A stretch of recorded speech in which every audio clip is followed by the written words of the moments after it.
Nós discutimos bastante ontem aqui sobre o parecer, da Procuradora-Geral da República, Raquel Dodge, que diz não ter dúvidas sobre repasses da Odebrecht para o atual ministro das Relações Exteriores, o Aloysio Nunes Ferreira, do PSDB. E hoje, segundo o jornal Estado de São Paulo, o tucano admitiu em declarações à Polícia Federal ter pedido à empreiteira doações para a campanha eleitoral de 2010.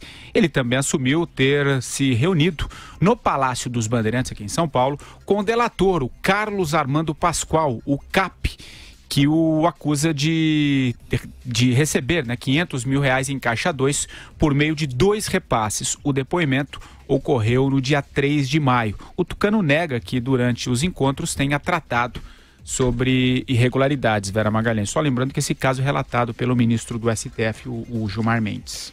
Não tratou de irregularidades, mas tratou de dinheiro. Daí, talvez, quando eu li essa reportagem hoje no Estadão, eu entendi o inequívoco da Raquel Dodge. Em depoimento, em uma oitiva, o próprio Aloysio Nunes, portanto, admite que tratou do recebimento desses valores com executivos da Odebrecht na época.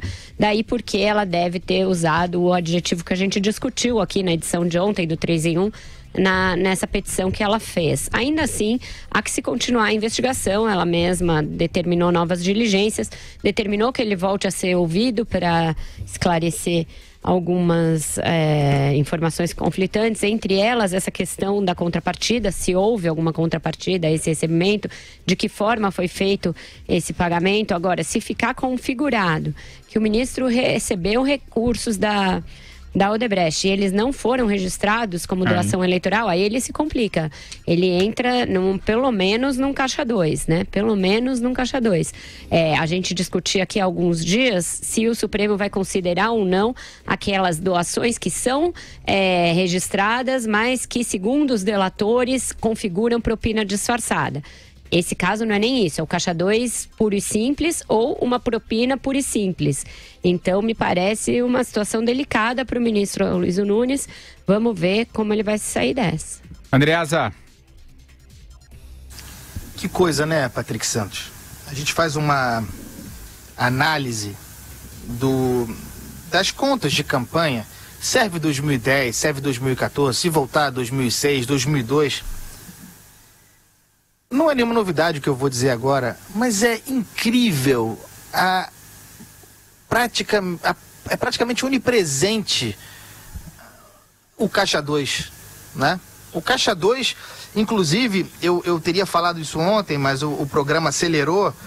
Nós vamos chegar a uma situação em 2018 em que candidatos se apresentarão para pedir o voto dizendo algo mais ou menos assim: eleitor, contra mim, a única acusação que tem é de Caixa 2.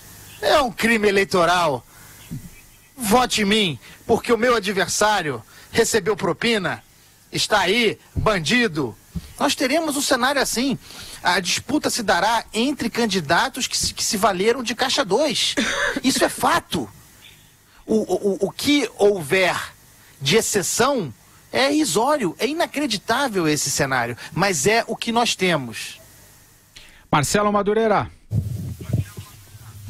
Pois é, Andreasa, se você for rigoroso, já se falou nisso, e punir o Caixa 2, não sobra ninguém no Congresso, tanto na Câmara quanto no Senado. Mas experimenta você, experimenta eu, experimenta aqueles que nos acompanham, que têm algum tipo de atividade, seja um armarinho, um açougue, uma padaria, ou uma grande empresa, uma fábrica, fazer qualquer coisa, qualquer contabilidade paralela, fazer qualquer registro tipo Caixa 2, vai aparecer imediatamente lá um fiscal e vai te autuar, vai te multar. Você vai pagar uma fortuna, Você aliás, você passa a entrar para a malha fina, você vai ser punido, aliás, como manda a lei diz isso.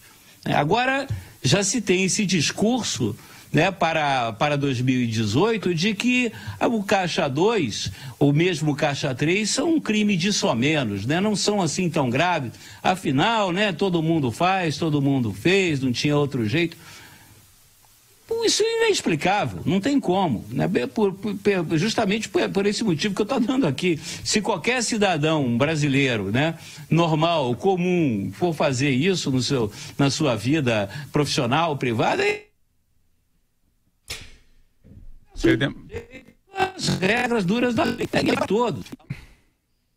Acho que estamos com um probleminha. Acho que vamos tentar colocá-lo por telefone em função do sinal hoje lá. Alguma coisa, Vera? A real é que todas as eleições já se davam, né, sob esse signo do Caixa 2. A gente é que ou não sabia ou não dava tanta importância para isso. Provavelmente a gente sabia.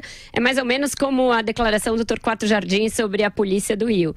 Você imagina, você tem praticamente certeza, mas você não tem ali as evidências, os fatos, os nomes, a lista de quem se beneficiou, etc.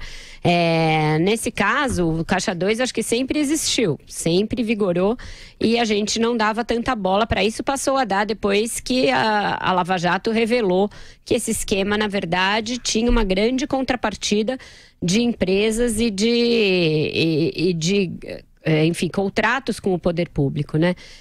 Mas ele tem razão, a gente vai ter que fazer ali sabe aquele pessoal que faz um garimpo ali do que tem menos daquela fruta do fim da feira, daquela xepa, a fruta que está menos machucada? Vai ser mais ou menos por aí. Andreasa, você chamou, Andreasa? Esse é um dos méritos da Lava Jato, como a Vera disse, né? Porque, bom, eu não sabia. A gente não sabia. Se a gente soubesse, a gente falaria. A gente poderia suspeitar, né, desconfiar pelo tipo de atividade que o homem público brasileiro médio exerce uma vez eleito, pelo modo como ele se comporta. A gente poderia supor, desconfiar que esse padrão se reproduzisse também por ocasião das campanhas. Sempre se falou de arrecadador de campanha. Houve o exemplo do PC Farias, mas, sinceramente, ingênuos que sejamos, eu não podia imaginar que houvesse um sistema de Caixa 2 que fosse pluripartidário e que o que houvesse de exceção seria exceção mesmo. As pessoas estão hoje, gente, vejam bem, as pessoas estão hoje, os políticos, estão pedindo, implorando, confessando e implorando para que sejam enquadrados apenas pelo Caixa 2. O Caixa 2 já é um dado da natureza. É aquilo por meio do qual eles podem até se salvar. É inacreditável. E não pensem que com esse financiamento público e com a possibilidade que permanece do financiamento de pessoa física, isso vai acabar. É possível que até piore. Conclua, Marcelo Madureira. Pois eu falava essa questão do Caixa 2, dessa questão, todo mundo fazia, todo mundo fez, vamos passar uma régua, deixar para lá. Eu acho que não tem essa de deixar para lá, não. Eu acho que a ideia da Vera de pegar, né, fazer a xepa da feira, pegar as maçãs menos podres e tal, eu acho que tem que ser rigoroso nessa história, Vera. Eu sempre admirei o senador Aloysio, é uma pessoa que eu tenho ainda é outra conta. Eu acho que ninguém é vestal, mas não pode. Isso aí é uma transgressão da lei. Não é inaceitável, é paciência. Todo mundo fazia, então todos sejam punidos. O Aloysio Nunes Ferreira tem uma trajetória política muito a ser... eu admiro e tudo isso, mas paciência, ele capotou na curva, tente o comércio, tente outra coisa, ou pague, né, se ajuste suas contas com a lei. Eu acho que é isso que tem que acontecer. Ô, Madu, não dá para ser... Oi, não dá, só para concluir, André, não dá para você ser leniente com o Caixa 2. O que você acha, André? Não, você falou que ele capotou na curva, eu não sei. O que eu sei é que ele foi motorista do Marighella. Então, capotou pela segunda vez. O que eu falei da xepa é o que eu acho que vai acontecer na eleição, porque eu não acredito, embora fosse o mundo ideal, fosse o esperado, que todo mundo só vai consumir produto orgânico e sem agrotóxico na eleição de 2018. Vai ter muito tomate ali machucado, se reelegendo, vai ter muita goiaba com bicho voltando para o Congresso. Não nos iludamos. Essa coisa de não vamos reeleger reeleger ninguém é um slogan bonito em hashtag.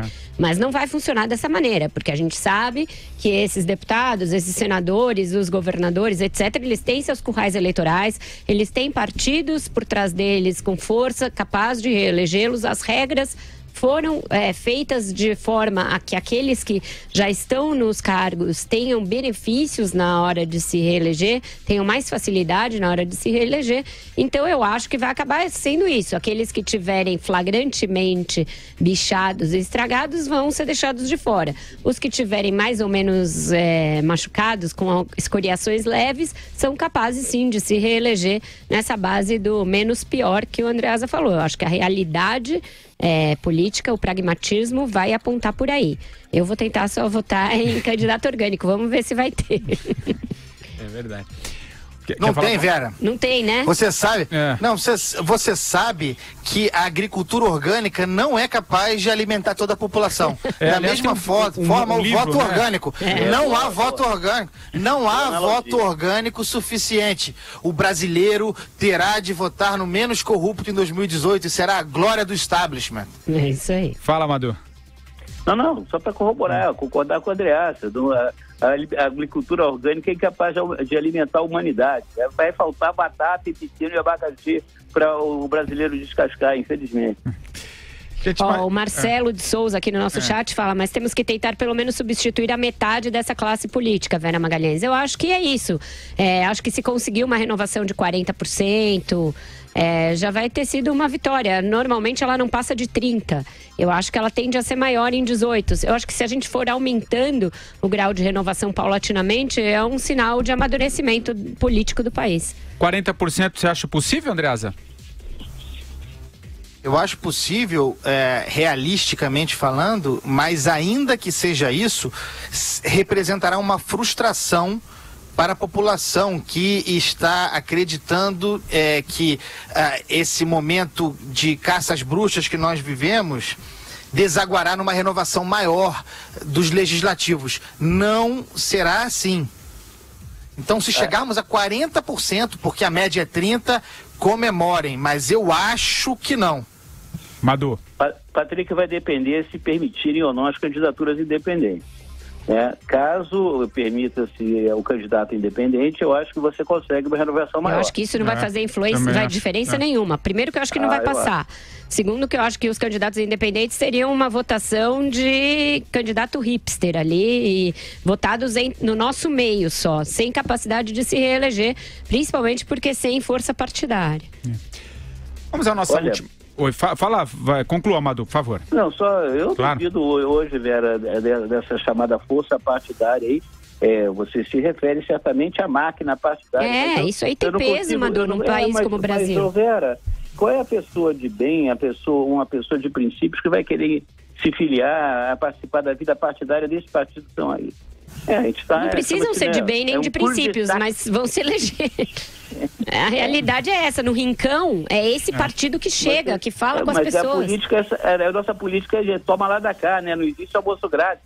Pois eu não estou dizendo que é bom, eu só estou dizendo que é assim. Uma legenda aí, um partido desses, você vai ter que ter moeda de troca, né? Esses partidos aí vão querer, sabe lá Deus o quê, para dar uma legenda para uma pessoa séria, né? Aí a pessoa já deixa de ser séria. O que não vai faltar, minha gente, isso podem ter certeza, é mandioca. Mandioca não falta nunca.